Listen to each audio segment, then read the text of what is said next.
Perfecto. Bueno, yo no sé qué es lo que le pasa a los organizadores de las WordCamp, pero ya se ha hecho un poco tradición que me pongan después del almuerzo. No sé si tendré cara de café colombiano o de desfibrilador para despertar a la gente y sobre todo, bueno, tenemos un tema bastante complejo, así que si no es por la charla que sea divertida, al menos prestad un poco extra de atención porque vamos a hablar sobre un cambio importante que se viene dentro de WordPress, si no tal vez el más importante dentro de toda la historia de WordPress. Mi nombre es Mauricio Gelbes, no he puesto todas las direcciones, con que me busquéis aquí en Twitter ya saldrá el resto. Soy licenciado en informática, desarrollador freelance, que viajo bastante y Roberto me ha encomendado esta pequeña charla, me ha puesto en este horario y yo creo que va a dar mucho de qué hablar. ¿Sí? Creo que puede ser un gran ida y vuelta y lo vamos a ver un poco. Antes de comenzar con la charla, siempre me gusta saber un poco qué tipo de público tengo delante y sobre todo en este tipo de charla, ya que es algo nuevo, necesito preguntar cuántos de ustedes conocen de qué se trata el proyecto de Gutenberg. Así que por favor, levante la mano quien conozca de qué va el proyecto de Gutenberg. Vale, y pregunto por los que saben porque hay veces que preguntar por los que no saben dan un poco de vergüenza. Hay bastante gente que no sabe de qué se trata esto. Y ahora una pregunta un poquito más complicada. ¿Quién conoce a Johannes Gutenberg? ¿Quién fue Johannes Gutenberg? Menos aún. Vale. Menos personas saben aún quién fue Johannes Gutenberg. Así que para explicarle quién fue esta persona va a ser necesario de que los atormente con un poco de historia. ¿Vale? Y esa historia, esta persona está muy relacionada con la historia de la escritura. ¿Sí? Y nos relaciona también a todos nosotros como personas. Vamos a hablar un poco de historia, por si no lo habéis visto en el instituto, vamos a hacer un rápido pasaje por cómo hemos llegado hasta aquí. La escritura, como ya sabemos, es lo que divide la prehistoria de la historia. Los primeros datos que nos dan sobre la escritura data de 3.500 años antes de Cristo, en la zona de la Mesopotamia y también en el antiguo Egipto, con la escritura cuneiforme y la escritura jeroglífica. Este tipo de escritura se hacía en piedra, tallado en piedra, se hacía, como vemos aquí, directamente en los templos. También se utilizaba tallas de madera, arcilla, o los egipcios también tenían como una especie de papel que se llamaba papiro, que era un tipo de vegetal, pero bastante frágil. Este fue un gran cambio para la sociedad, para la humanidad, ya que fue la primera vez que tenía la posibilidad de poder transmitir una idea. ¿Sí? Sobre todo los egipcios lo ponían directamente en sus templos religiosos, ¿no? Explicaban qué era lo que hacían en su día a día y lo dejaban ahí plasmado. La verdad que no sé quién fue el que inventó el tema del jeroglífico, debe haber sido una persona muy inteligente porque se han llegado a descubrir 6.900 símbolos distintos para explicar ideas y el día a día de esta gente. Era demasiado para acordarse. Un punto muy importante, vamos a empezar a relacionar estos dos mundos. Todos conocemos este tipo de portada, ¿verdad? Esto es un tema de WordPress que se utiliza en la misma fundación para que cada país lo utilice y dé a conocer WordPress, se lo puedan descargar. Ya sabemos que todos los temas de WordPress tienen un nombre. 2017, 2016 o los temas que desarrollemos o los que vienen de otros terceros. El nombre de este tema que se utiliza en todo el mundo se llama Rosetta. ¿Y por qué se llama Rosetta? Por esta piedra. Esta piedra fue encontrada en 1799 por un soldado francés durante unas expediciones del ejército francés en el norte, en la zona norte de Egipto. ¿Y qué tiene de importante esta piedra? Esta piedra que fue encontrada en 1799 fue la que nos permitió entender de qué se tratan los jeroglíficos. Fue la primera vez que los lingüistas han tenido algo clave que pudiéramos descifrar a qué significaban esos 6.900 símbolos. Como podemos ver, hay tres tipos de escritura, arriba y en el medio y abajo. La primera escritura es el lenguaje demótico, en el medio tenemos el jeroglífico y abajo de todo tenemos el griego antiguo. Los lingüistas sí conocían el griego, pero todavía no habían podido descifrar el jeroglífico. Y fue a raíz de esta piedra que se pudo llegar a descifrar y entender realmente la cultura egipcia, con lo cual es muy moderno. 1799, como dije, en 1802 los británicos ganan los franceses en el norte de Egipto con la caída de Alejandría y desde 1802 esta piedra está en Londres, en el British Museum y que se puede ver gratuitamente. La piedra de la Rosetta. Vaya historia. Después viene esta gente, un poquito más adelante, que como sabemos han llegado inclusive hasta Chiclana de la Frontera, donde tenían los esteros para criar sus peces, los fenicios. Y esta gente ha sido muy inteligente. Dice, en vez de tener como los egipcios que tenían ideogramas, dibujos que representaban una actividad, se pusieron de acuerdo entre ellos y dijeron, pero ¿por qué no hacemos símbolos que representen sonidos? ¿No? Entonces inventaron un símbolo que representaba un sonido, que si lo poníamos uno al lado del otro, iban formando palabras. Así que fue esta gente, la inteligente, la que creó este tipo de alfabeto, que dio origen a las primeras lenguas. Estamos hablando del arameo y del griego, que a su vez de estas dos lenguas han derivado el resto, entre latinos, hebreo mismo, e inclusive el árabe.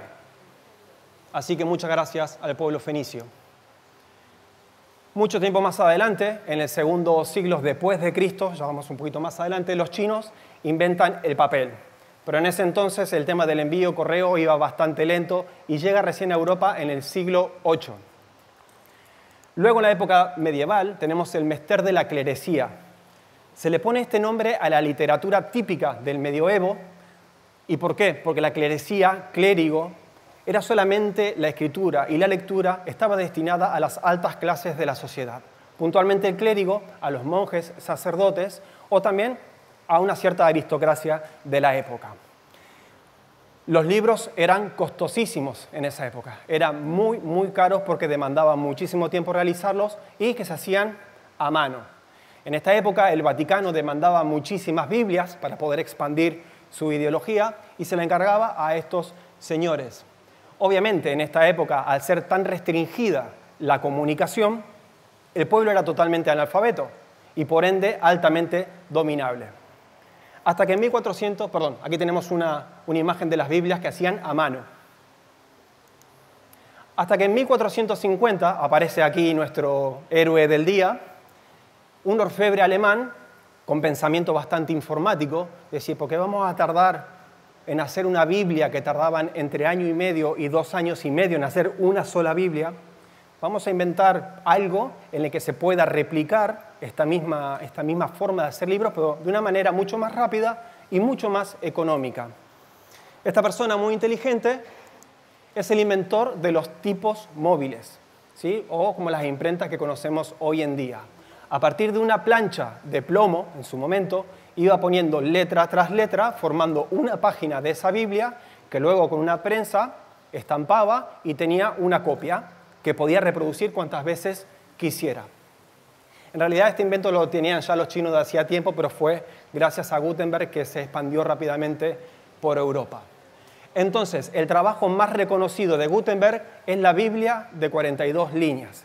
Él fue capaz de reproducir en una manera económica y mucho más rápida un montón de Biblias que el Vaticano necesitaba. Lamentablemente, todo el logro no se lo ha llevado Gutenberg, sino el señor usurero que le había dado el préstamo para llevar adelante este proyecto. Y España tiene la fortuna de tener 2 copias originales de la Biblia de 42 líneas de Gutenberg. Una está en Burgos y la otra está en Sevilla. La Wikipedia no habla mucho de dónde está, pero supongo que estarán en las catedrales. Y mucho tiempo más adelante pasamos a la parte electrónica. Tenemos a este señor aquí que está en el medio del cuadro, un señor estadounidense, Samuel Morse, que aparte de ser inventor era pintor, e inventó el telégrafo, una especie de palanca de madera con 2 contactos metálicos que al pulsarlo mandaba una señal electrónica. ¿Qué permitía? ¿Qué cambio ha dado a la sociedad este nuevo invento? Que bueno, Samuel Morse estaba aquí, lo tenía Pepe a 50 kilómetros, mandaba el impulso eléctrico que se comunicaba a través de un medio, un cable de cobre, por ejemplo, y desde el otro lado se ejecutaba un sonido. Entre Pepe y Samuel Morse se pusieron de acuerdo y dijeron, bueno, vamos a hacer algún tipo de código entre nosotros dos para que una consecución de soniditos representen palabras y nos podemos comunicar a la distancia. Esto ha traído un gran beneficio a la sociedad. Entonces se ha inventado lo que es el código Morse, ¿sí? Menos mal que en esa época no existían teléfonos, pues si no podrían estar rato largo mandándose señales. No entiendo por qué tenían tantos signos. Para que se den una idea, el invento era genial, permitía a personas en larga distancia poder comunicarse, pero era muy precario, porque el sistema era muy extenso, proclive a errores, y se podían llegar a mandar un máximo como de 8 palabras por minuto. Yo recuerdo cuando era chico, obviamente no utilizaban el telégrafo, pero sí estaba el telegrama, Y recuerdo cosas de mi abuelo que decía, no, nos mandaron un telegrama de tal pueblo, normalmente con malas noticias, de que alguien había muerto. Y se cobraba por palabras, entonces los mensajes eran muy escuetos. Eran tipo, falleció tío Pepe, entierro mañana. Y ahí había que adivinar cuál era el mensaje y lo que había que hacer. Eso se lo debemos a Samuel Morse. Continuamos un poco más en la historia y aparecen nuevos dispositivos digitales. Ya los libros no están en papeles. Ya la gente empieza a utilizar otros medios de transporte, en este caso o de comunicación digital. Disquetes, de 3,5, 5 1/4, ya que no sé qué pulgada tiene porque no lo he llegado a utilizar. Pero este de medio sí, ¿eh? Ya los libros no estaban en formato de papel, 10 minutos solamente, madre mía, voy a tener que acelerar. Sino que podían transportarse en forma mucho más rápida. La reina Internet ya nos permite comunicarnos con personas a través de todo el mundo y en forma instantánea. La comunicación sigue mejorando.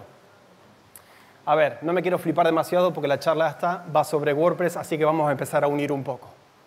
¿Qué tiene que ver esto con WordPress?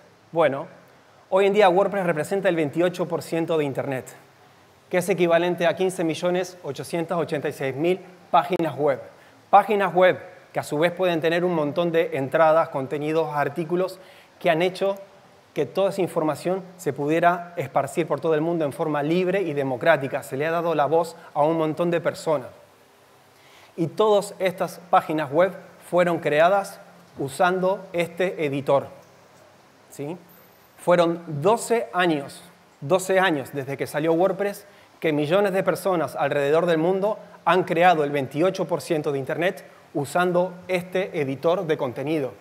Bueno, este editor de contenido sí han instalado WordPress ahora, pero como le he dicho, hace 12 años que está, desde la versión 2.0. Pero eso cambiará.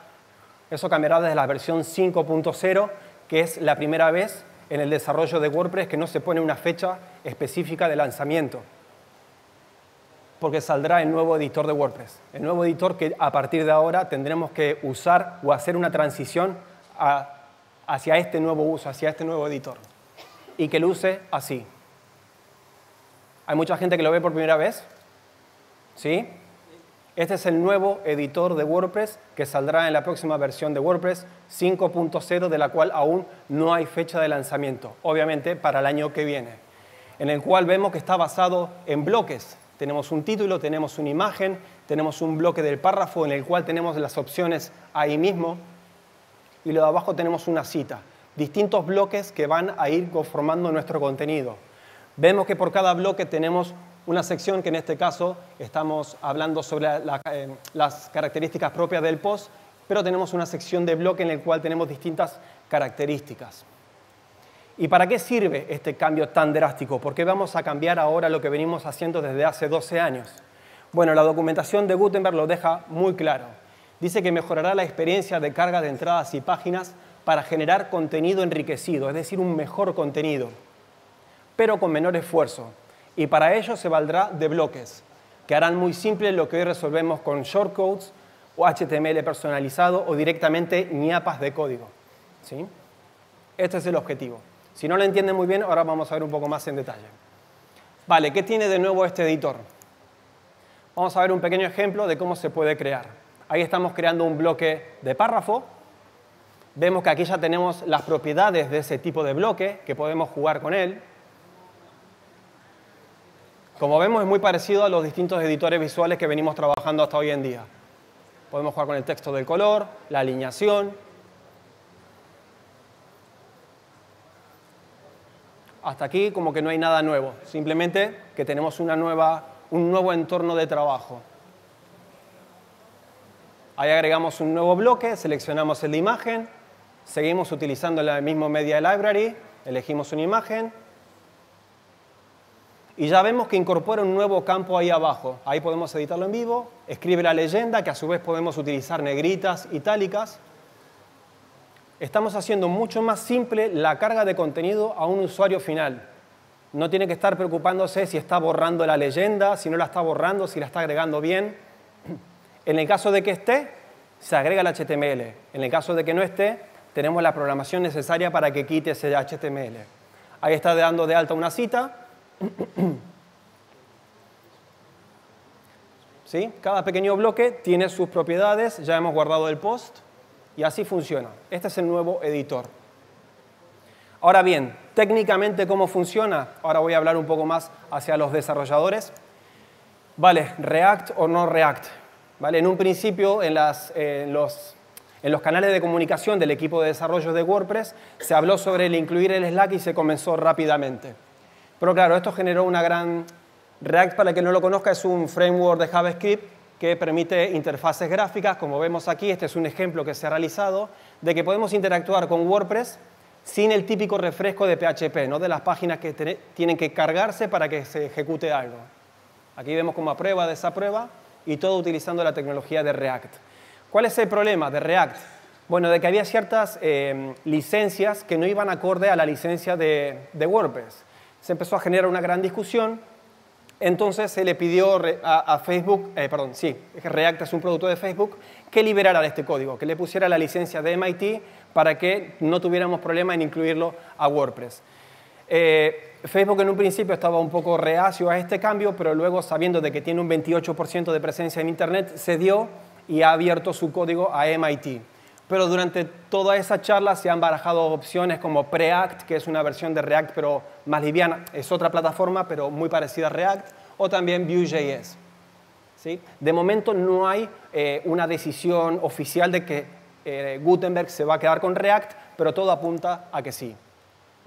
Seguimos hablando un poco más de desarrollo. Ahora bien, los desarrolladores necesitaban implementar este nuevo editor que generará un mejor contenido y una mejor usabilidad a los usuarios, pero sin dañar todo lo que ya existe.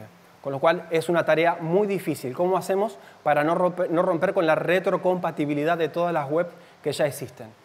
Y para ello han pensado un montón de soluciones posibles sobre cómo atacar cada uno de los bloques. En un principio se pensó en la idea tipo Bootstrap, ¿no? De que tengo un elemento y lo envuelvo con un montón de HTML, lo cual fue descartado absolutamente de inmediato porque es un código bastante sucio y que también afecta a cómo podemos llegar a maquetar la web. Lo vemos, ¿no? Tenemos ahí un div que tiene una clase llamada Core Paragraph y que realmente está englobando al HTML que queremos, que es el párrafo. Descartado, ni lo miréis. La segunda opción era utilizar dentro del HTML5 los atributos personalizados. Es decir, ahora sí ya tenemos el elemento HTML puro y vamos a agregar un data attribute con todo lo que necesite ese bloque para que podamos hacer el ida y venida entre el frontend y la base de datos. Pero claro, aquí lo estamos viendo en una versión bastante mínima. En realidad los bloques necesitan mucho más información y seguíamos ensuciando el HTML en forma innecesaria.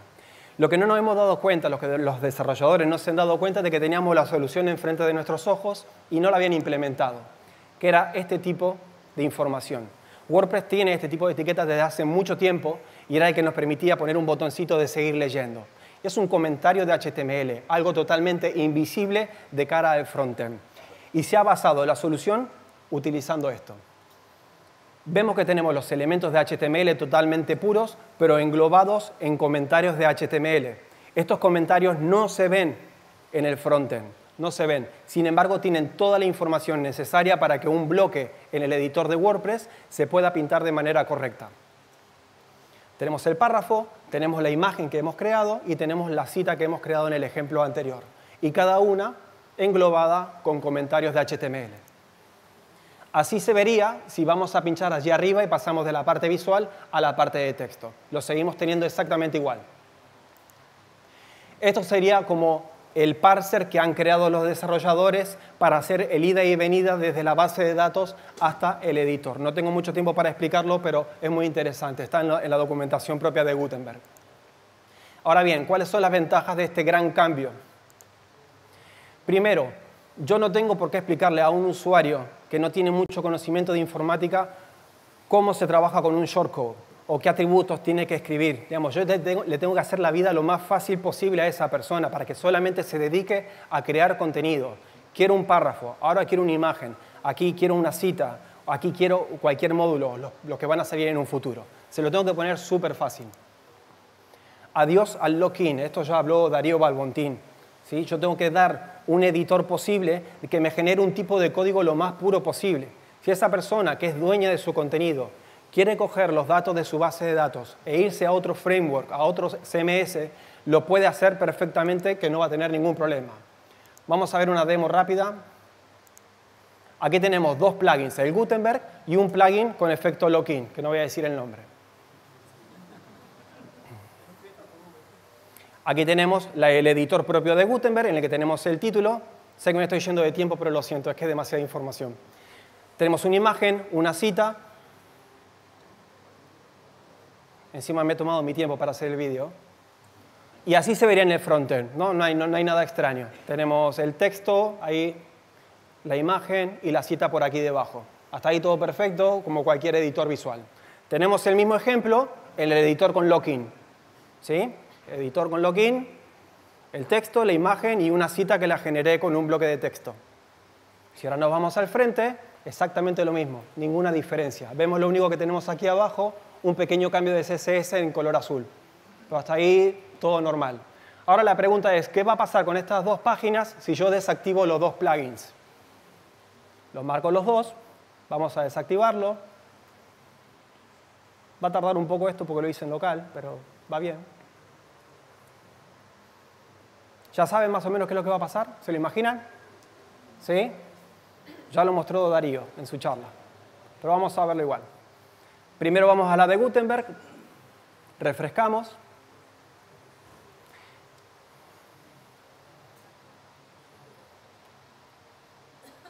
Vale, lo único que vemos es que se pierde el CSS de aquí abajo, pero seguimos teniendo el texto, la imagen, el caption de la imagen y la cita. No hay gran problema. ¿Sí? Yo puedo instalar otro CSS sin hay problema.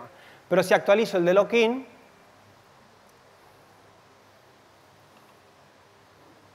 voilà, bienvenido al problema. ¿Vale? Esta es la pureza de la que hablaba Darío. Gutenberg entonces asegura de que no tengamos ese problema. El dueño del contenido es el usuario. Vamos a acelerar un poco. Lo bueno que también tenemos es que, por ejemplo, si queríamos tener una página con los empleados de una empresa, ¿cómo hacíamos antes? Hacíamos el custom post type, dábamos de alta a los empleados que podían tener campos personalizados y se guardaban en base de datos. Luego hacíamos una página e incluíamos con un shortcode o de alguna manera todos esos empleados. Por detrás eran un montón de consultas de base de datos. La propia de la página, más toda la de los empleados, más la consulta de los campos personalizados. Ahora podríamos tener un tipo de contenido propio llamado empleado, que toda esa información se va a guardar como bloque en esa página específica, porque no la voy a necesitar en otra página. ¿Lo ven, no? Un poco la ventaja. Es un poco por ahí técnica, pero mola. Y que como resultado final tiene menos consultas de base de datos. ¿Cuáles son las desventajas? Vale, borrón y cuenta nueva. Tenemos que aprender una nueva forma de escribir el contenido. Los desarrolladores tienen que ajustar todos los plugins, todos los temas a este nuevo editor. Borrón y cuenta nueva absoluta. Cuando Matt Mullenweg dijo aprender JavaScript, realmente lo estaba diciendo muy en serio. ¿Sí? Cierto código que antes una persona que no tenía mucho conocimiento de programación podía copiar, pegar en su código, cambiar algún texto y funcionar, como por ejemplo la creación de un custom post type o una taxonomía, ahora realmente lo tiene complicado. Ya no es tan simple crear un módulo para Gutenberg. ¿Vale? ¿Y qué problema va a tener esto? Que el avance del propio WordPress va a ser un poco más lento. ¿Por qué? Porque nos estamos quitando un montón de desarrolladores que antes se animaban a hacer algunas cositas con PHP y que funcionaba. Ahora esta complejidad hará que el avance propio de este open source sea un pelín más lento. ¿Qué futuro nos depara? La verdad que la solución, la respuesta no la tengo yo. Estamos un poco todos como qué es lo que va a suceder cuando salga el 5.0. Mi idea es que yo creo que va a haber como una gran división del directorio de plugins. Seguiremos teniendo los plugins que afecte al comportamiento general del WordPress, pero por otra parte tendremos un nuevo listado de plugins específico para Gutenberg. ¿Vale? Y cuando me refiero específico puede ser el caso de... Podemos tener una misma instalación de WordPress con plugins de Divi y de Visual Composer que añadan ciertos elementos a nuestro contenedor. Así que depende meramente de la rapidez con que las empresas desarrollen estos elementos o nosotros como desarrolladores propios. Como esto genera muchas dudas, he escrito algunas preguntas que las voy a contestar directamente y ya luego pasamos a las preguntas que vosotros tengáis. ¿Podré seguir usando el editor clásico? Sí. En un principio no iba a estar, pero con la presión de la gente y la comunidad, los desarrolladores incluirán un switch en el que pueden desactivar Gutenberg y seguir utilizando el editor tal como lo hemos utilizado durante estos 12 años.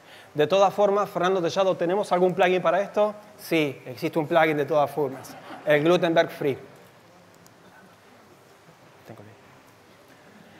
Otra pregunta, yo trabajo con Divi, Visual Composer o Elementor. ¿Qué va a pasar con mis páginas web? ¿Van a seguir funcionando? Sí, van a seguir funcionando. Si desactivamos y seguimos utilizando el editor clásico, podremos seguir trabajando con estos plugins. Y mientras tanto le damos el tiempo necesario a las empresas para que vayan ajustando sus plugins o vayan creando nuevos plugins para que se puedan incorporar a Gutenberg. Así que no tengan miedo de que podrán seguir trabajando con estos plugins. ¿Qué pasará con el resto de mis webs? Absolutamente nada, ¿sí? Retrocompatibilidad. Todos los nuevos desarrollos están teniéndose en cuenta todas las webs que ya existen. Si tenéis shortcodes, seguirán funcionando, igual que hoy. Y vamos a terminar la charla con una frase que leí en uno de los distintos posts que ha escrito Matt Mullenweg como para poner un poco más de fuerza a este proyecto, en la que dice que no tengamos miedo, aportemos, démosle el feedback a los desarrolladores. De hecho, la última versión 1.3 han incluido como un pequeño formulario para personas que no estén mucho en el mundillo de cómo funciona la comunidad, puedan dejar un feedback rápido. Esto es vital, o sea, los desarrolladores necesitan saber cómo trabajamos, en qué nos afecta y qué nos afecta para que realmente esta herramienta sirva para todos en un futuro y podamos tener un contenido más puro. Así que eso es todo. Muchísimas gracias por vuestro tiempo.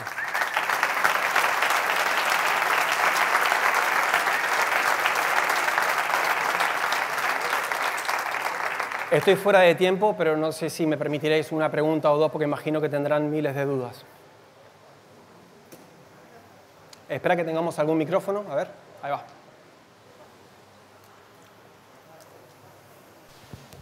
Gracias, muy interesante. Quería comentar algo que sí que está ya, perdona por la voz, soy afónico, que sí que Gutenberg va a React, lo va a dejar, es oficial ya. Vale. Entonces están buscando otra librería JavaScript. ¿Es una pregunta o lo estás afirmando? No, te lo digo, porque has dicho que no es seguro, Sí. que a lo mejor siguen con React. No siguen con React. No lo he leído, pero Sí. bueno, si tú lo dices... Sí, hace una semana han publicado que van a dejar el React. Pero Oficialmente, todavía no han decidido con cuál seguirán. no van a seguir, no han decidido con cuál seguirán, pero sí que van a dejar el React. Que no van a utilizar React, es eso. Sí. Por eso, que todavía no está... De momento Gutenberg está desarrollado con React, aunque no se ha tomado la decisión final de con qué se va a realizar. Sí, lo que quería decir sobre ese tema es que la decisión se tomó por el problema de la licencia, que no era open source. Pero después del anuncio de que WordPress dejaría la licencia, dejaría de usar las librerías de React, solo 5 días después o algo así, Facebook hizo un anuncio global donde dijo que cambiaba la licencia de React a MIT. Y eso ha reabierto el debate y Drupal ha hecho el anuncio oficial hace 4 días de que van a empezar a usar React desde el cambio de licencia. Pues genial, ya tenemos definido entonces. ¿Alguna otra pregunta? Estáis con miedo, ¿no? Vale. Ahí tenemos una pregunta. ¿Qué pasará con plugin tipo ACF, Advanced Custom Fields? Vale, buena pregunta. Y voy a agregar otra más. Obviamente que está pensado el tema de los metaboxes que tenemos hoy en día abajo. Tiene que estar. Vale, en un principio lo habían puesto en un costado, perdón, en el tuyo si lo estás mirando estaba en este costado, pero es un espacio ridículo para plugins como ACF o inclusive Yoast, ¿no? Que tenemos tantas opciones, sí o sí tiene que ir por debajo o en una zona en la que haya más espacio. De momento no está desarrollado, pero está teniéndose en cuenta. Otra cosa que no agregué, seguramente tengáis una duda con respecto a dónde están mis filas y dónde están mis columnas. También está pensado, no va a salir en la primera versión de Gutenberg, porque en realidad tiene que pensar cómo van a implementar ese HTML. La idea es que si vamos a implementar filas y columnas, vamos a poner un código que sea lo más estándar posible. Todo apunta a que se utilice Grid CSS. El problema está en que todavía los navegadores no tienen compatibilidad 100%. Y ya sabemos de quién estamos hablando, de qué navegadores. ¿Alguna pregunta más, chicos? Pues nada, muchísimas gracias por vuestro tiempo.